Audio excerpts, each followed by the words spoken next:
Hello, it's Miss Gafar here. Thank you for joining me for another Meadow High School Hello story. Today I'm going to be reading Bilal's Brilliant Bee by Michael Rosen. And the reason that I chose this book is because something very, very exciting happened to me and Mrs. Sugden. So me and Mrs. Sugden went to a very special event for schools, and there at the event was Michael Rosen, the author who wrote this book, and he also wrote lots of other very, very famous books.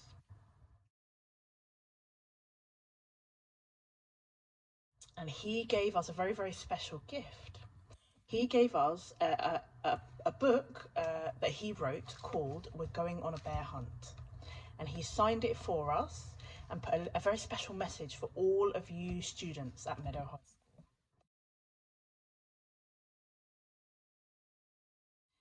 If you would like to come and see it, it's in the library. Just give me a, just pop in, ask me if you want to see it, and I can show you because it's really, really lovely. So I'm gonna read probably the first few chapters of this. This is about Bilal, and every week Bilal has to do a test. I won't say any more. I'm not going to spoil it for you.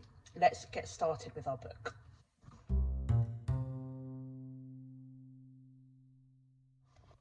Chapter 1. Bilal was in terrible trouble. It was the test. Not the test. Yes, the test. Not just any old test. It was the special head teacher's test. This is how the head teacher's test worked. On Monday, Bilal's teacher, Miss Hopeful, told the class a whole load of stuff to do with Henry VIII. On Tuesday, Miss Hopeful told the class a whole load of stuff to do with spellings.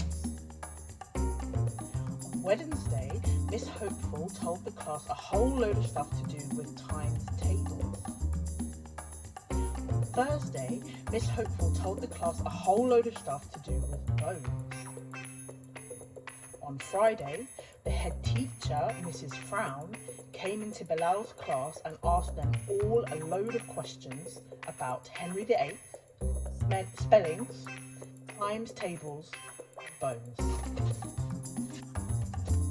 This was the test. Now it was the middle of the test. Bilal realised that he didn't know any of the answers. Somehow, for some reason or another, nothing that Miss Hopeful had said to the class had stuck in his mind. Nothing at all? Nope, nothing at all. He thought he was the only one who didn't know the answers. So Bilal was feeling awful. Bilal was feeling desperate. Bilal was feeling very, very, very, very sad. Chapter 2. That night, Bilal talked to his grandmother, Nanu, about it. He said, "In the test, Mrs. Frown gave us the question, what did Henry VIII have for breakfast?"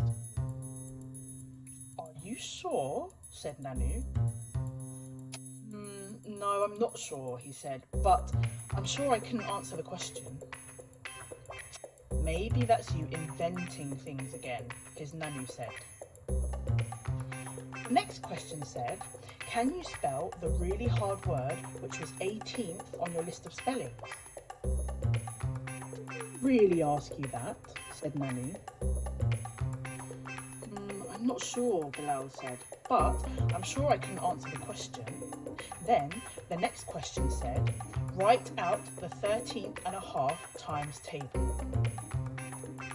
13 and a half times table, said Nanu. "Are you sure?" No, I'm not sure," he said. "These questions are like the things you've invented, Bilal," said Nanu. Then there was a question about bones, and the question was, who was Billy Bones? Bilal said. Nanu said, "That was the question about bones." I'm not sure, said Bilal. Sometimes the paper I'm reading goes squiggly and wiggly and figgly. Nanu said, you mustn't worry, Bilal. Your trouble is you worry, and then it's the worries that stop you doing the answers. You're a good boy, and you're wonderful at thinking and inventing things. I remember that time you went to a fancy dress party with 2 bits of bread stuck over your ears. When they asked you what you were, you said you were a sandwich.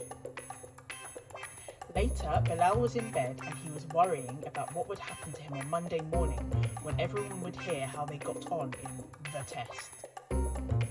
He would come bottom of the class. Everyone else would laugh at him for knowing absolutely nothing and being absolutely no good at remembering things. Just as Bilal was thinking all these thoughts, he heard a buzzing sound. Then the buzzing stopped and he heard someone say in a buzzy sort of voice, you mustn't worry, Bilal. Your trouble is you worry. Who said that? Said Bilal. Me, said the voice. Who are you? Said Bilal. Me, I'm your bee. I've got a bee? I didn't know I had a bee, said Bilal. You do now, said the bee, and something else. I can do whatever you want. That's great, said Bilal. Right, there is something I want straight away. I need to know what's going to happen to me on Monday morning when I hear about the test. No, hang on, said the bee. I meant to tell you, I don't do the future. I don't know anything to do with what's going to happen next. Oh, said Bilal. You're not as good as you said you were then. No, said the bee. It's one of the bad things about me. I tell people that I can do stuff even when I can't. Okay, said Bilal. What can you do? I am very, very, very good at answering questions, said the bee. I don't think I can help you with that inventing you do, but so long as it's questions, I can do it. Bilal thought about that. How could someone be no good at inventing but be really good at answering questions? Interesting problem, he thought. And Bilal liked problems. But no time for that now, he thought. I've got my own bee. Perhaps, maybe, he might be able to help me answer questions in tests. Do you think you can help me answer the questions we get in the test? Yep, that's my sort of thing. Oh, I haven't told you who I am. Who are you? I'm Bumble. It's my name, Bumblebee. I didn't come up with that. It was my mum, I think.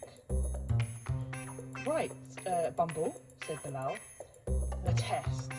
You're helping me. Won't everyone see you buzzing about? Good point. A very good point. How about if I hide somewhere? Yes, said Bilal. What about in my pencil case? Pencil case? Is it smelly?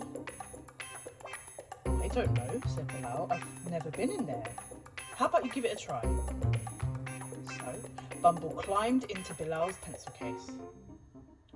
How are you doing? Said Bilal. It's very dark in here, said Bumble. I can open the zip if you like. And it smells. Oh, I can't do anything about that, said Bilal. What does it smell of? Onion, said Bumble. Oh, sorry. I hid an onion bhaji in there the other day. That's okay, said Bumble. I like onion bhajis. Now all seemed set for next week's test. Okay, so that was the first 2 chapters of Bilal's Brilliant Bee. If you would like to finish the story, read the rest. Pop into the library. You can borrow this book and you can find out what happens when Bilal takes the test with Bumblebee. I really, really hope you enjoyed that story and I'll see you next time. Bye!